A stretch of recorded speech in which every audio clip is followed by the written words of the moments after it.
আসসালামু আলাইকুম সুপ্রিয় স্টুডেন্ট, সবাইকে জানাচ্ছি অনেক বিশেষ শুভেচ্ছা। স্বাগতম আজকের এই অনলাইন ক্লাসে।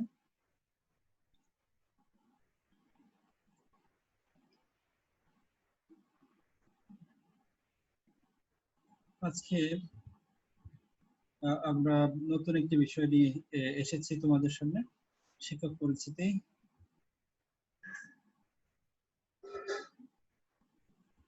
আজকের ক্লাসটা মূলত অনার্স দ্বিতীয় বর্ষ এবং ডিগ্রি প্রথম বর্ষ। আমাদের একটি পরিকল্পনা আছে যে আমরা একটি একটি সাবজেক্ট করে ক্রম আস্তে আস্তে শেষ করব। তো এখন আমাদের বিষয় বাংলাদেশের করবিধি, বাংলাদেশ করবিধি। তো যেহেতু অনার্স দ্বিতীয় বর্ষ এবং ডিগ্রি প্রথম বর্ষ উভয় সাবজেক্টে আছে, সুতরাং এটি নিয়ে আমরা আলোচনা চালিয়ে যাব।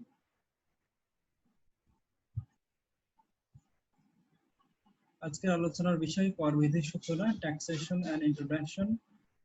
গত ক্লাসে আমরা এই অধ্যায়ের প্রথম অংশ আলোচনা করেছিলাম। আজকে আশা করি দ্বিতীয় অংশটি আলোচনা করব। একটা ছবি দেখা যাচ্ছে,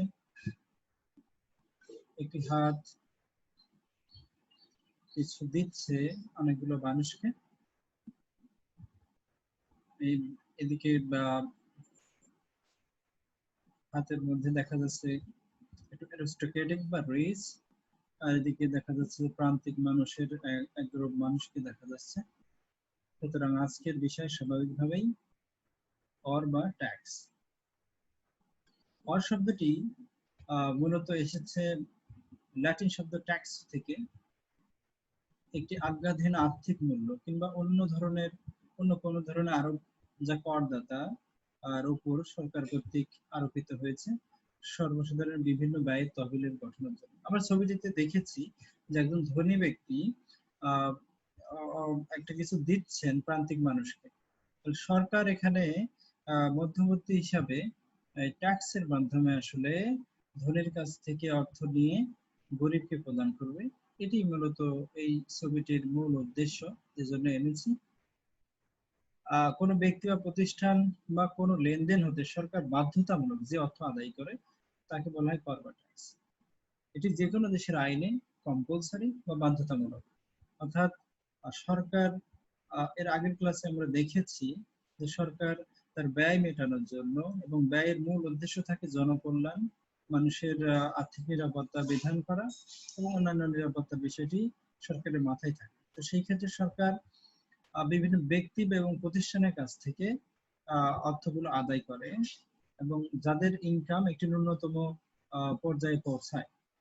ন্যূনতম বলতে এখন যেমন 3 লক্ষ টাকা কেউ ইনকাম করলে পরবর্তী 1 লক্ষ টাকার উপর সে 5% ট্যাক্স দিবে ব্যক্তির ক্ষেত্রে। কোম্পানির ক্ষেত্রে নির্দিষ্ট হার রয়েছে, 42-42%। বেসরকারি প্রতিষ্ঠান, সরকারি প্রতিষ্ঠানের ক্ষেত্রে 37.5%, এরকম কিছু বিষয়। কর বিভিন্ন প্রকার হতে পারে, সেক্ষেত্রে আয়ের উপরে কর হতে পারে, যেমন ইনকাম ট্যাক্স, এটি সম্পদের কর। বিভিন্ন সময় কেউ সম্পদ ক্রয় করলে তার উপর তাকে, যেমন একজন বিল্ডিং বা একটা মেশিনারি কিনলে তার উপর তাকে সম্পদের কর দিতে হবে। দান কর রয়েছে, বিক্রয় কর রয়েছে, মূল্য সংযোজন কর, যেটি আমরা ভ্যাট, খুবই বহুল প্রচলিত ভ্যালু অ্যাডেড ট্যাক্স, পণ্যের উপর যেটি ধরা হয়। মোটর যানবাহন কর, যারা মোটর গাড়ি বা যানবাহন চালায় তাদেরকেও এর উপরে কর দিতে হয়। আমদানি রপ্তানি কর, যেটা আমরা শুল্ক বলি, এরকম বিভিন্ন ক্যাটাগরিতে ভাগ করা হয়েছে।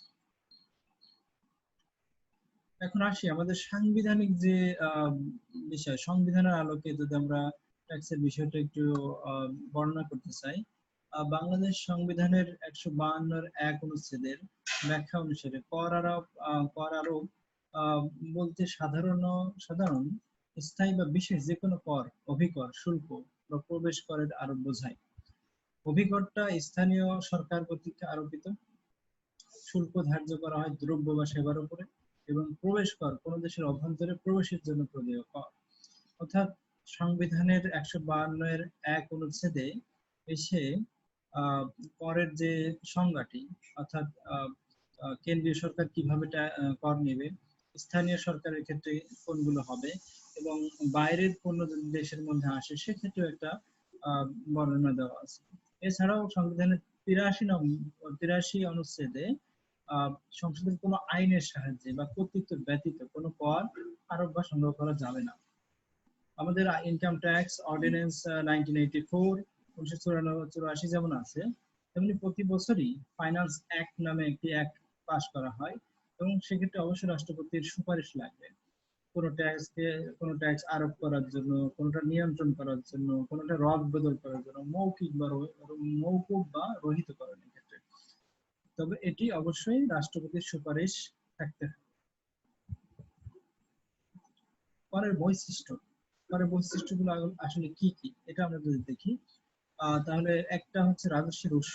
আমরা এর আগের ক্লাসে দেখেছি প্রায় 80% ট্যাক্স আসে, সরকারের আয় আসে ট্যাক্স থেকে, যেটা এনবিআর কালেকশন করে। দ্বিতীয় বিষয় হচ্ছে প্রতিনিধিত্ব, অর্থাৎ এই ট্যাক্সটি নির্ধারণ করবে কি, সেক্ষেত্রে জনগণের দ্বারা নির্বাচিত একটি প্রতিনিধি থাকবে, যারা জনগণের কাছে গ্রহণযোগ্য হবে এবং তাদেরই আসলে এই লেজিটিমেট পাওয়ার থাকবে, অর্থাৎ একটি বৈধতার বিষয় কিন্তু এখানে রয়েছে।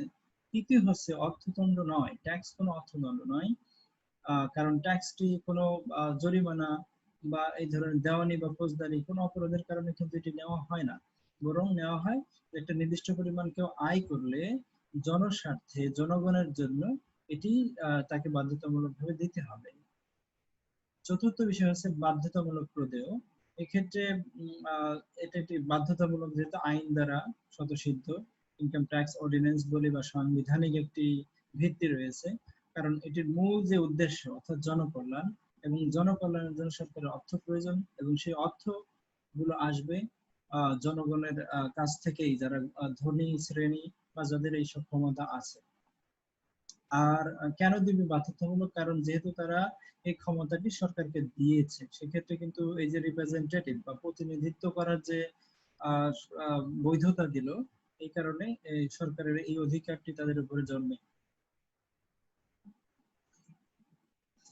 এরপরে প্রত্যক্ষ প্রতিদানবিহীন, অর্থাৎ কর প্রদান করে কেউ কোনো আর্থিক আশা সরকারের কাছে করবে না, বা কোনো ধরনের অনার্থিক বিভিন্ন আশা তারা করতে পারবে না। এটা প্রতিদানবিহীন, অর্থাৎ এটাকে তাকে স্বার্থ ত্যাগ করে দান করতে হবে গরিব বা প্রান্তিক মানুষ বা অন্যান্য কল্যাণ। পরোক্ষভাবে সে উপকার পেতে পারে, কিন্তু প্রত্যক্ষভাবে কোনো কিছু দাবি করতে পারবে না। সম্পত্তি স্থানান্তর, অর্থাৎ এটা সরকারের এমন একটি প্রক্রিয়া যেখান থেকে ব্যক্তি বা প্রতিষ্ঠান যাদের এই সক্ষমতা আছে, তাদের থেকে অর্থগুলো একটি প্রান্তিক পর্যায়ে পৌঁছায়। কিন্তু এটি ট্রান্সফার অফ রিসোর্স, বিশেষ উদ্দেশ্য সাধনের হাতিয়ার। করের মাধ্যমে আমরা এর আগেই বলেছি যে করের মাধ্যমে সিংহভাগ রাজস্ব যেহেতু অর্জিত হয়, এবং সরকারের দায়িত্ব হচ্ছে অর্থনৈতিক সামাজিক চাহিদা মেটানো, তো এই ক্ষেত্রে কর একটি বিশেষ ভূমিকা পালন করে এই উদ্দেশ্যগুলো সম্পাদন করার জন্য, বিশেষ করে উন্নয়নমূলক কাজের পরিকল্পনা বাস্তবায়ন করে। পূর্ব নির্ধারিত নির্ণায়ক, অর্থাৎ কর সাধ্য পূর্বের একটি নির্ধারিত নির্ণায়কের মাধ্যমে আদায় করা হয়, কারণ সরকার যখন জনগণের উপর কর ধার্য করে, তার পরবর্তী বছরে সেই অনুযায়ী বাধ্যতামূলকভাবে তা আদায় করে থাকে।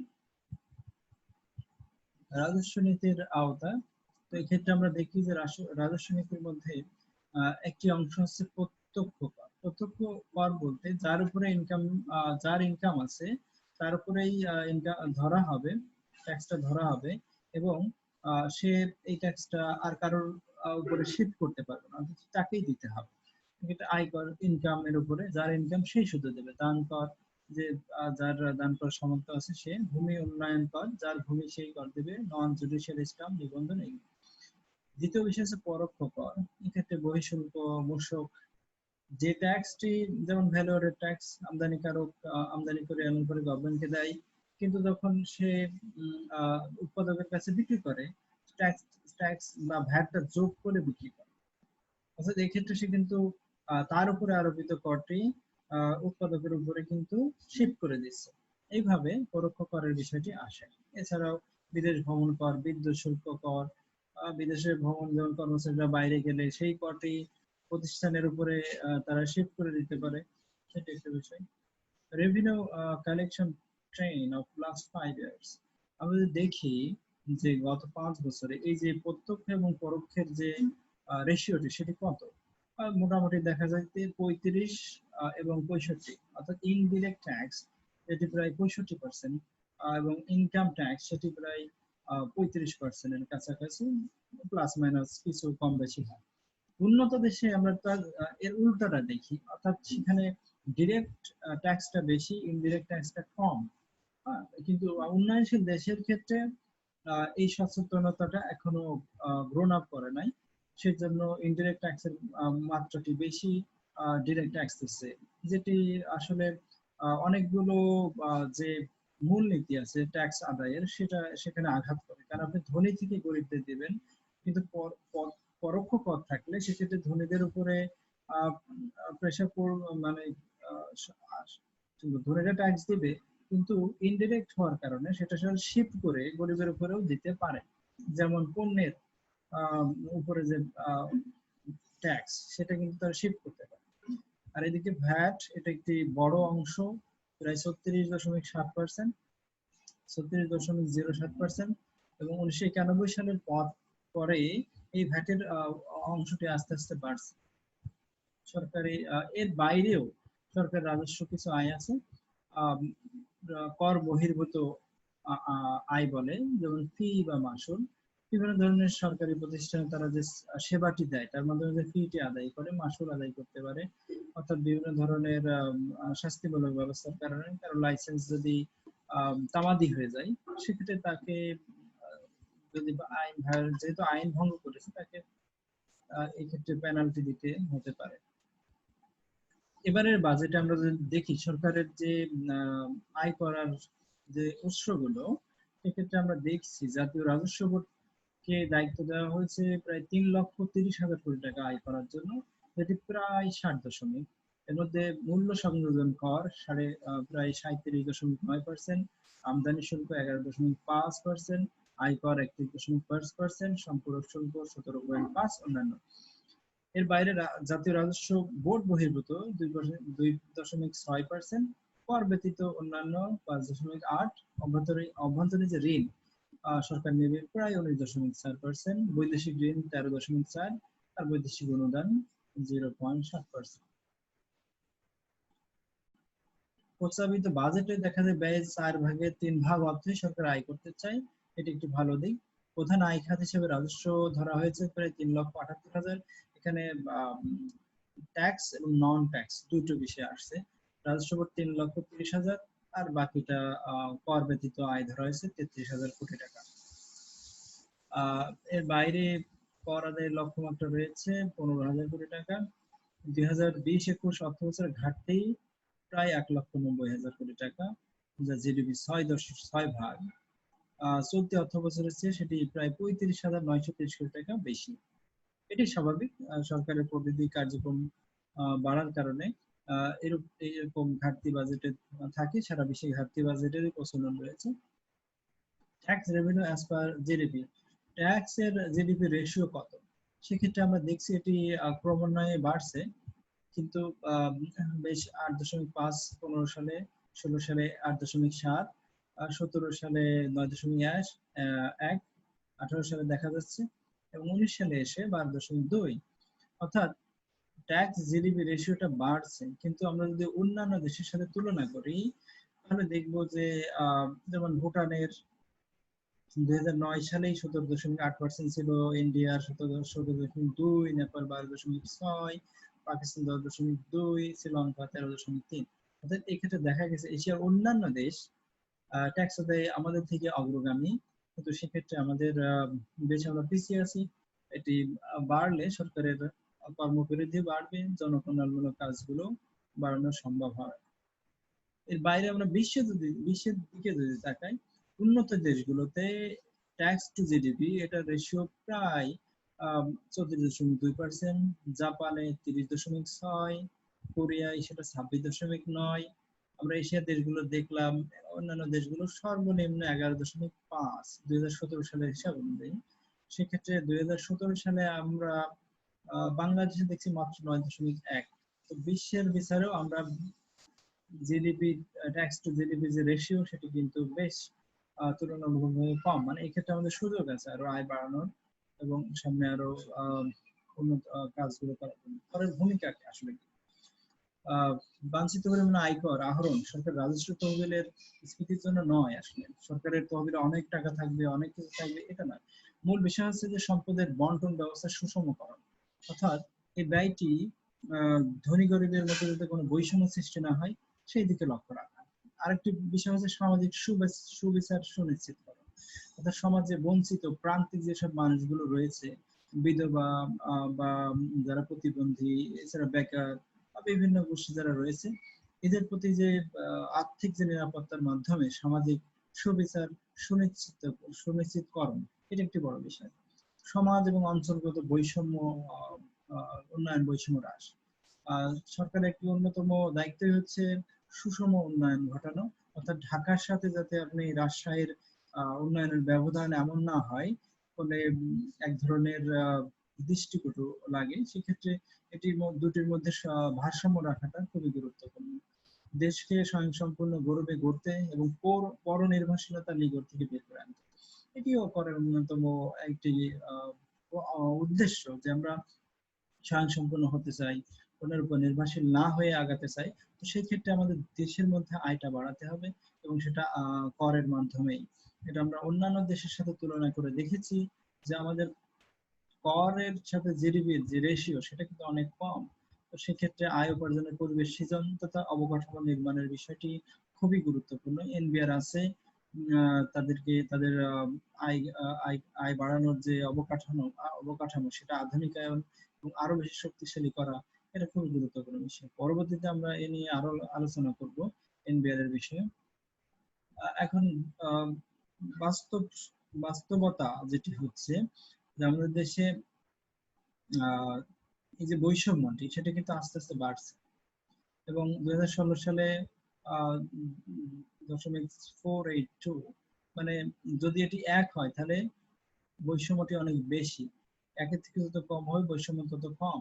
আমরা এখন মাঝামাঝি একটা পর্যায়ে প্রায় চলে এসেছি। ইভেন 2019 সালেও 0.48, এটা একটি ধারাবাহিক প্রক্রিয়ায় চলছে। এটি যে কোনো দেশের জন্য খুব একটা ভালো সংবাদ না। আমরা এর আগেই বলেছি যে আমাদের ইনডিরেক্ট ট্যাক্সের উপর যে নির্ভরতা, এটা যদি কমানো যায় তাহলে এই বৈষম্যটি আরো কমানো যাবে বলে আশা করা যায়। উত্তম করের বৈশিষ্ট্য, একটা উত্তম কর হতে হলে আমাদের কি কি বিষয় নিশ্চিত করতে হবে? এক্ষেত্রে একটা হচ্ছে করদাতার সামর্থ্য অনুযায়ী কর ধার্য করা, অর্থাৎ যে কর দিবেন তার সামর্থ্য থাকতে হবে। এখন ডিরেক্ট ট্যাক্স যেটা ইনকামের উপরে, সেটার ক্ষেত্রে সামর্থ্যটা বিচার করা হচ্ছে, কিন্তু ইনডিরেক্টের ক্ষেত্রে সেটা কিন্তু বিচার করা কঠিন যে আসলেই কে ভ্যাট দিচ্ছে বা এরকম। দ্বিতীয়, কর বন্টনে সরকারের যুক্তিসঙ্গত আচরণ করতে হবে, অর্থাৎ কর যখন বন্টন করবে আয় করতে হবে ধনীর কাছ থেকে, ব্যয় করতে হবে গরিবের জন্য। এখানে গরিবরা বেশি উপকৃত হবে, ধনীরা পরোক্ষভাবে উপকৃত হতেও পারে, নাও হতে পারে। এটি মূল উদ্দেশ্য হওয়া দরকার করের, এবং এটি উত্তম করের একটি বৈশিষ্ট্য। 3, সরকারের ক্রমবর্ধমান দায়িত্ব পালনের জন্য প্রচুর রাজস্ব প্রয়োজন হয়, তবে সেক্ষেত্রে দেখতে হবে যাতে উৎপাদনশীল খাত বা শিল্প বাণিজ্যের প্রসারতা ব্যাহত না করে, সেটিও খেয়াল রাখতে হবে। অর্থাৎ দুটোর মধ্যে একটি সমন্বয় সাধন, দেশের উন্নয়ন, শিল্প বাণিজ্যের উন্নয়ন, দুটির মধ্যে সমন্বয় যদি থাকে সেটাকে উত্তম কর বলা যায়। চতুর্থ হচ্ছে কর আদায়ে যাতে খরচ কম হয়। আমাদের এনবিআর এর কথা বলছি, এটা আধুনিকায়ন করতে হবে, এটি ডিজিটালাইজেশন করতে হবে। তো সেক্ষেত্রে দেখা যাবে কর আদায়ের খরচ কিন্তু কমে আসবে। এর ফলে আমাদের আয়টা কিন্তু যথাযথভাবে থাকবে।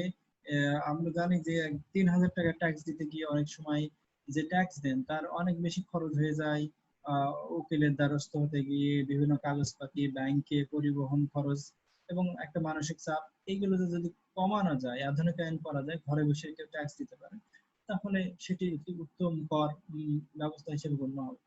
পঞ্চম হচ্ছে কি পরিমাণ এবং কোন সময়ে কর ধার্য করলে করদাতা সরকারের বাজেট প্রণয়নের সুবিধা হয় সেদিকে লক্ষ্য রাখতে হবে। একদিকে করদাতার সুবিধা, আরেকদিকে বাজেটের বিষয়টা।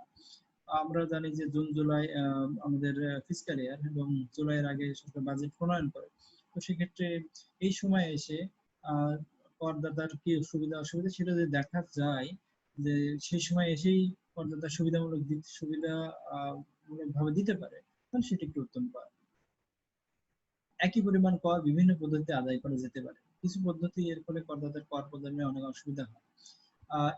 এর পদ্ধতিগত একটা সামঞ্জস্য থাকাটা গুরুত্বপূর্ণ। আদর্শ একটি পদ্ধতি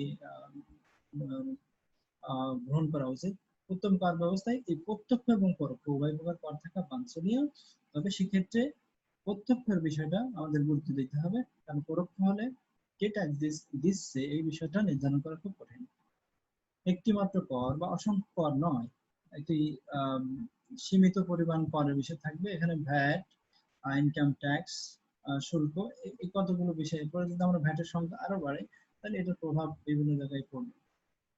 কর ব্যবস্থার স্থিতিস্থাপক হওয়া উচিত, অর্থাৎ যে প্রয়োজনে করের পরিমাণ হ্রাস বৃদ্ধি করা সম্ভব হয়, এই ব্যবস্থাটি রাখা দরকার। অর্থনীতিবিদ অর্থনীতির জনক Adam Smith the wealth of নেশনে এই করের কানুনের বিষয়ে 4টি স্পেশাল কানুনের কথা বলেছে। সমতার কানুন, যার ইনকাম আছে সেই শুধু ট্যাক্স দিবে, অর্থাৎ অ্যাবিলিটি বেসড অন অ্যাবিলিটি, যার অ্যাবিলিটি আছে সে ট্যাক্স দিবে, যার অ্যাবিলিটি নেই সে ট্যাক্স দিবে না। কিন্তু প্রত্যক্ষ এবং পরোক্ষের যে বিভাজন, এই ক্ষেত্রে এসে এই কারণে কিন্তু আঘাত করে। তো এই কারণটা সঠিকভাবে রাখতে হলে আমাদের অবশ্যই দুটোর মধ্যে সমন্বয় রাখতে হবে। দ্বিতীয় হচ্ছে নিশ্চয়তার কারণ, অর্থাৎ ট্যাক্সের রেট, ট্যাক্সের যে দেওয়ার সময়, এগুলো ক্ষেত্রে একটা নির্দিষ্ট পরিমাণ থাকতে হবে, মানে একটা হার থাকবে ট্যাক্সের স্ল্যাব যেটা, এটা যাতে এমন ভাবে বাড়ে বা কমে না এর ফলে ট্যাক্স দাতারা কঠিন অবস্থার মধ্যে পড়ে। অর্থাৎ একটি নির্দিষ্ট রেট থাকলে সেটা উনি বলেছেন ভালো, কিন্তু রেটটা যদি খুব বেশি ফ্লাকচুয়েট করে এর প্রভাব কিন্তু সার্বিকভাবে সকল জায়গায় পড়বে। সুবিধার কারণ, এখানে করদাতার সুবিধাটা আমাদের বিবেচনা করতে হবে। করদাতা কোন সময় ট্যাক্সটা দিলে তার জন্য সুবিধাজনক হয়, তার খুব সহজে ট্যাক্সটা প্রদান করতে পারে, সেই সুবিধার কথা বলা হয়েছে। 4 মিতব্যয়িতার কারণ, এক্ষেত্রে ট্যাক্স আদায় করতে হবে যেমন সুন্দর একটি ব্যবস্থার মাধ্যমে যাতে ব্যয় কম হয়, আবার সরকারকেও এটি ব্যয় করার সময় মাথায় রাখতে হবে এটি জনগণের ঘামে রক্তে অর্জিত অর্থ। তাহলে সেই অর্থটি যখন আমরা প্রান্তিক বা বিভিন্ন মানুষের জন্য ব্যয় করব, সেটি অবশ্যই মিতব্যয়িতার নীতিটি ফলো করতে হবে। ব্যয় করতে গিয়ে আবার যেন অবচয় বা সিস্টেম লসের যে শিকার না হয়, সে বিষয়টি মাথায় রাখতে হবে। আশা করি বুঝতে পেরেছো। Tax and introduction, taxation and introduction, কর বিধির একটা সূচনা নিয়ে আমরা গত ক্লাসে এবং এই ক্লাসে আলোচনা করেছি।